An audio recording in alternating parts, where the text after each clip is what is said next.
ज्ञानव्यापी का जहाँ तक मामला था तो एक कानून देश में बना था कि अयोध्या के बाद फिर कोई ऐसा मसला नहीं उठाया जाएगा, क्योंकि हम अतीत के झगड़ों में जाएंगे तो हम भविष्य का निर्माण, भविष्य का विकास, देश का विकास नहीं कर सकते हैं। बैंकों का जो निजीकरण होता जा रहा है और आज जो बैंकों की सुविधा महंगी हो गई है, जो पहले बैंक में ट्रांजैक्शन फ्री था, अब बैंक में ट्रांजैक्शन मुफ्त नहीं है। आज पेट्रोल डीजल की जो समस्या है, पेट्रोल डीजल की इतनी महंगाई होने के बावजूद भी सरकार घाटे में है। सरकार सरकारी पदों को नहीं भर रही है, वहाँ भी पैसा बचा रही है। माननीय मोदी जी ने 2014 से पहले कहा था कि हम जब सत्ता में आएंगे तो सालाना 2 करोड़ रोजगार देंगे, मगर धीरे धीरे जो रोजगार देने वाले हमारे संस्थान हैं उनका प्राइवेटाइजेशन हो रहा है। सरकारी पदों को खत्म करना, सरकारी उपक्रम को बेचने के बावजूद सरकार घाटे में है, ये दुर्भाग्यपूर्ण है। देश के लिए बड़ा नुकसानदेह है। देखिए, अभी तो प्राइमरी फेज़ पे हमारी तैयारी है, संगठन के चुनाव भी चल रहे हैं और संगठन के चुनाव के अंदर ही हम लोग 2024 की भी तैयारी साथ साथ कर रहे हैं।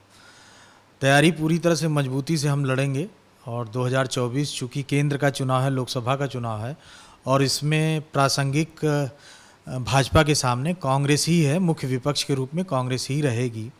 और जो विधानसभा चुनाव में जो आपने नतीजे देखे, बाइपोलर लगभग चुनाव हो गया था। भाजपा बनाम भाजपा विपक्ष के रूप में समाजवादी पार्टी को जनता ने समाजवादी पार्टी की ओर देखा। हमें आशा और विश्वास है कि लोकसभा के चुनाव में चूँकि केंद्र में कांग्रेस है और एक पुरानी पार्टी है और लगातार सड़कों पर वो लड़ती रहती है भारतीय जनता पार्टी की विचारधारा से, उनकी नीतियों से, उनके जो कार्यक्रम हैं जिसमें वो फेल हो रहे हैं उसको बताने का लगातार काम कांग्रेस करती है। इसलिए जनता जो है केंद्र के चुनाव में, लोकसभा के चुनाव में कांग्रेस की ओर रुख करेगी, कांग्रेस की ओर देखेगी। किन नीतियों को लेके आप सोचेंगे कि जो है कांग्रेस काम करेगी? अभी भाजपा की ऐसी कौन सी नीतियां हैं जिसके खिलाफ आप? देखिए, आज जो सबसे बड़ी समस्या है वो महंगाई और बेरोजगारी की है। और बेरोजगारी, माननीय मोदी जी ने 2014 से पहले कहा था कि हम जब सत्ता में आएंगे तो सालाना 2 करोड़ रोजगार देंगे, मगर धीरे धीरे जो रोजगार देने वाले हमारे संस्थान हैं उनका प्राइवेटाइजेशन हो रहा है और पद समाप्त किए जा रहे हैं। जो भी पीछे रिटायर होते हैं लोग, उन पदों पर नई भर्तियां नहीं हो रही हैं, चाहे वो रेलवे हो, चाहे स्वास्थ्य विभाग हो, चाहे पुलिस हो। हर पद जो है खाली है, चाहे वो उत्तर प्रदेश में प्रदेश सरकार का पद हो या केंद्र सरकार के पद नहीं भरे जा रहे हैं। रोजगार एक बड़ी समस्या है। सरकारी उपक्रमों को बेचा जा रहा है जो 70 सालों में कांग्रेस ने लगाया, कांग्रेस के नेताओं ने लगाया देश के नौजवानों को रोजगार देने के लिए। वो सरकारी उपक्रम खत्म किए जा रहे हैं बजाय नए सरकारी उपक्रम लगाने के। तो सबसे बड़ा मुद्दा तो हम नौजवानों को रोजगार देने का और सरकारी उपक्रम को फिर से बरकरार रखने का होगा। अभी ज्ञानव्यापी मुद्दा बहुत तेजी से उठ रहा है, उसके ऊपर क्या कहेंगे? हिंदुत्व को लेके जो है सरकार आगे बढ़ रही है। देखिए, कांग्रेस का इस मामले में एकदम स्पष्ट स्टैंड है, चाहे वो अयोध्या का मामला रहा हो या उसके बाद कोई भी मामला।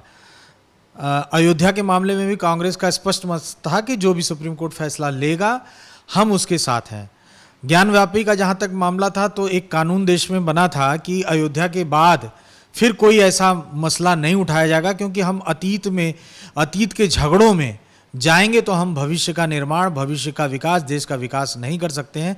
उसके बावजूद कोर्ट ने, न्यायपालिका ने उस मामले को उठाया है। चूंकि न्यायपालिका ने उठाया है तो इस वजह से इस मुद्दे पर भी हमारा स्टैंड, कांग्रेस का स्टैंड एकदम क्लियर है कि न्यायालय जो अपना मत देगा, जो फैसला करेगा, हम उस फैसले के साथ हैं। अतीत के मुद्दों को अगर बात करें तो अयोध्या मुद्दा तो बहुत पुराना चला आ रहा है और तब जाके जो है कोर्ट ने अपना आदेश जारी किया कि जो है ये बनना चाहिए मंदिर।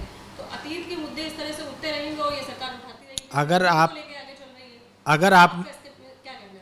देखिए, इस सरकार को तो न रोजगार पे बात करनी है, न महंगाई पे बात करनी है, और उसकी आड़ में देश की होती चौपट अर्थव्यवस्था जो चौपट हो रही है उस पे जनता उस पे बात न करे तो ये जनता को बरगलाने के लिए, जनता का ध्यान भटकाने के लिए ये सारे मुद्दे ये सरकार उठाती रहेगी।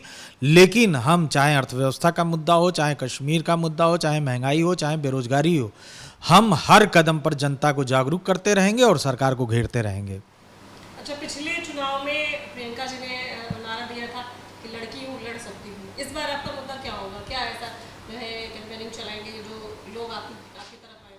देखिए, उत्तर प्रदेश एक पिछड़ा राज्य माना जाता रहा है। अभी भी यहाँ पे जो है लड़कियाँ बहुत पिछड़ी हुई हैं। तो प्रियंका जी ने लड़कियों को मुख्य धारा में लाने के लिए जो उनके अंदर एक हिचकिचाहट होती है, एक शर्म होती है, समाज में उठने बैठने में, समाज के साथ युवाओं या कहा जाए कि मर्द के साथ जो है कदम से कदम मिलाकर समाज में चलने के लिए, तो महिलाओं के लिए प्रियंका जी चूँकि स्वयं में महिला थी, उन्होंने नारा दिया कि नारी भी जो है वो समाज में बढ़ चढ़कर हिस्सा ले।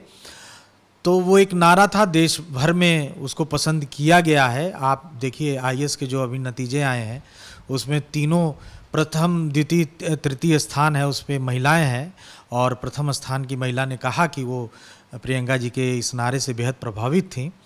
तो आगे हम जो भी हमारा कदम होगा वो अभी तो हम मीडिया में नहीं बताएंगे, लेकिन एक प्रयास था लड़कियों को आगे लाने के लिए। कुछ विजन देंगे कि महिलाओं को लेकर ही आगे बढ़ेंगे या कुछ और मुद्दे को लेकर? देखिए, महिलाओं को लेकर आगे बढ़ने के लिए हम बढ़ चुके हैं। अब वो एक नारा बन चुका है। हमेशा हम लड़कियों को आगे बढ़ाने के लिए कांग्रेस पार्टी, हमारी नेता प्रियंका गांधी वाड्रा जी लगातार प्रयास करेंगी। लेकिन लोकसभा चुनाव में जो समाज में समस्याएं हैं, जो 8 साल 9 साल में जो समस्याएं पैदा हुई हैं, मोदी जी ने जिस पर ध्यान नहीं दिया है या नहीं चाहते हैं कि जनता बात करे, उन समस्याओं को हम उजागर करेंगे। खास तौर से उसमें रोजगार होगा, बिकते हुए सरकारी उपक्रम होंगे, बैंकों का जो निजीकरण होता जा रहा है, और आज जो बैंकों की सुविधा महंगी हो गई है। जो पहले बैंक में ट्रांजैक्शन फ्री था, अब बैंक में ट्रांजैक्शन मुफ्त नहीं है, अब उसका पैसा लिया जाता है।